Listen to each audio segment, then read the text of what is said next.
So a couple of days ago, I got a private message asking me, how did all this come about?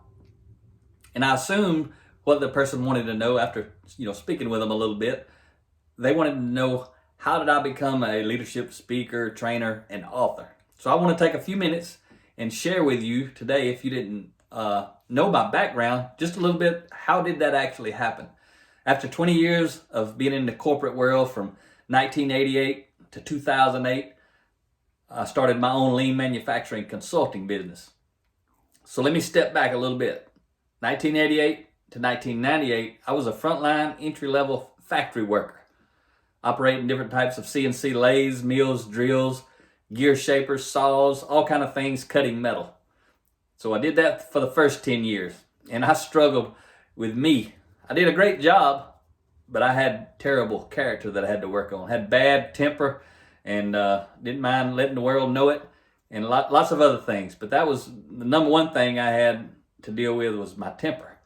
But anyway, from 1998 to 2008, I finally started working my way up. Started going to college, working on an associate's degree. Then I got a Bachelor of Business degree, only because that was the easiest one to get.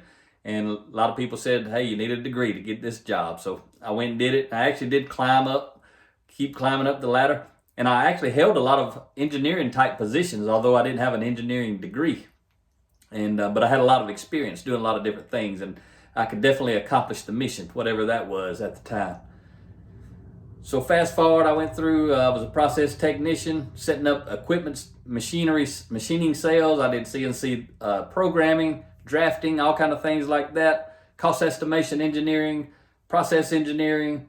Then I became a lean coordinator, and then the lean manager and quality manager, reporting to the plant manager. So that was a 20-year kind of snapshot of my 20-year corporate career, 1988 to 2008.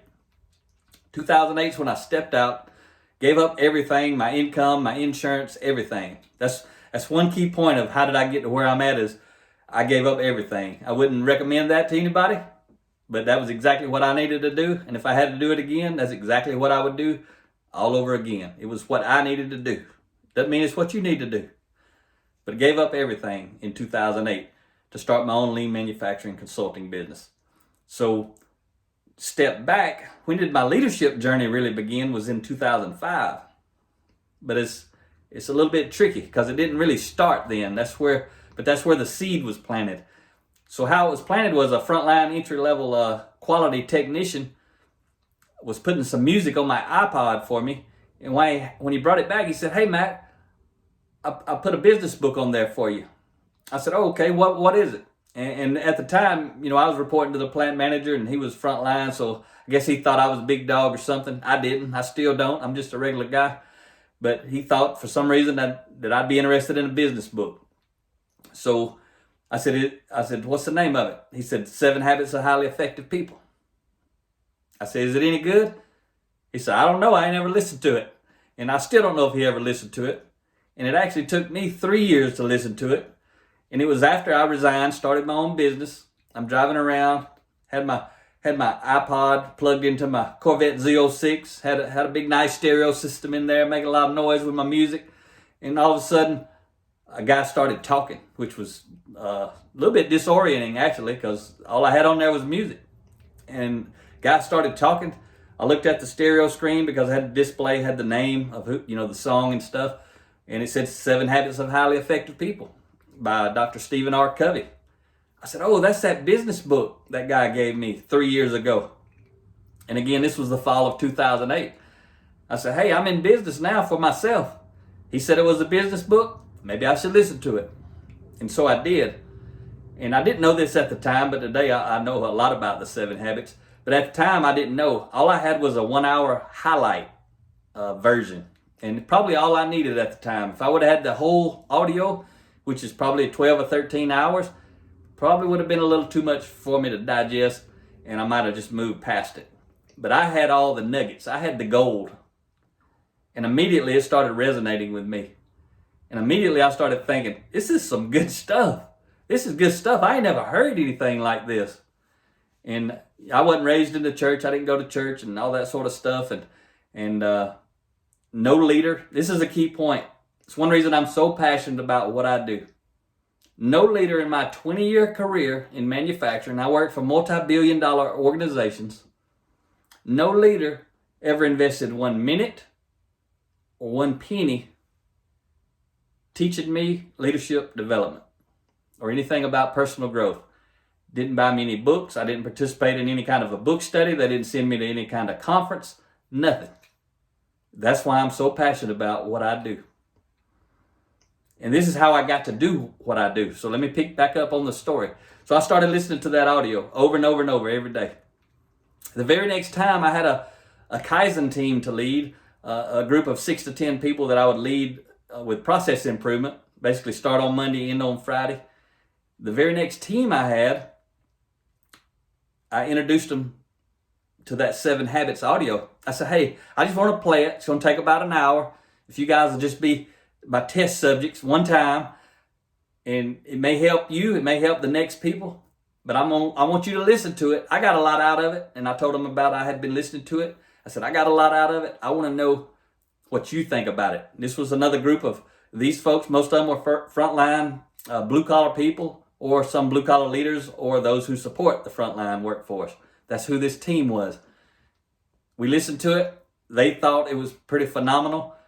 I said, well, should I share it with everyone else, or is this just something that I like? They said, oh, no, we think everybody needs to hear this. So I was able to influence that company to start buying everybody's 7 Habits books. They bought videos, they bought audios, all kind of things. So we started playing it and listening to it together each week. And I was also, ever since that day in 2008, I've been reading leadership books or listening to audios or watching videos on leadership and personal growth. So now I'm 12 years into reading every day. That's another thing. It's another way I got here. Non-stop, intentional, endless growth. So I made a lot of sacrifice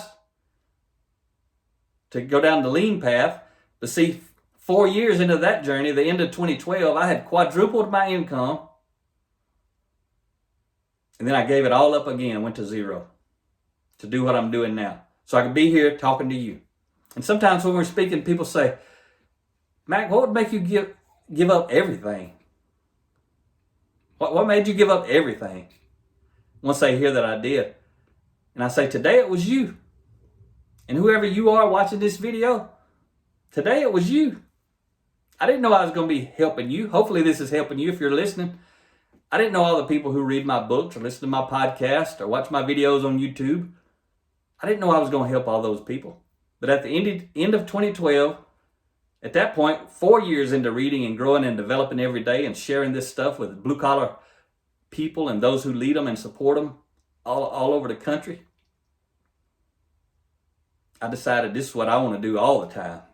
So I gave up all my income again, went to zero, started over from scratch. Sold my Corvette Z06, sold my Ford Raptor truck, got a Nissan Sentra.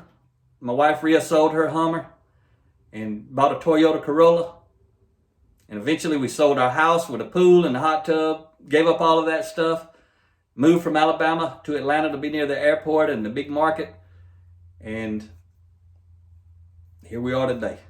Not that simple, but I want to tell you, if you want the whole story, read my book, Defining Influence. Increasing your influence increases your options. This book's about 250 pages. And it's got pretty much my whole story, all the way from basically 1995 up to around 2014 when I wrote the book.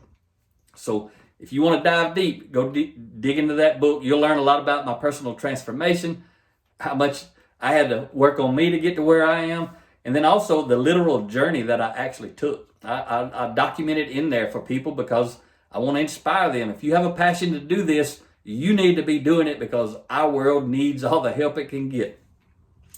Another thing I want to tell you, if you want to learn how I applied this in my lean practice, when I was a lean consultant, Blue Collar Kaizen, leading lean and lean teams. Check it out. And then my upcoming workshop, you've been hearing about it, Blue Collar Leadership and Supervision, Unleash Your Team's Potential.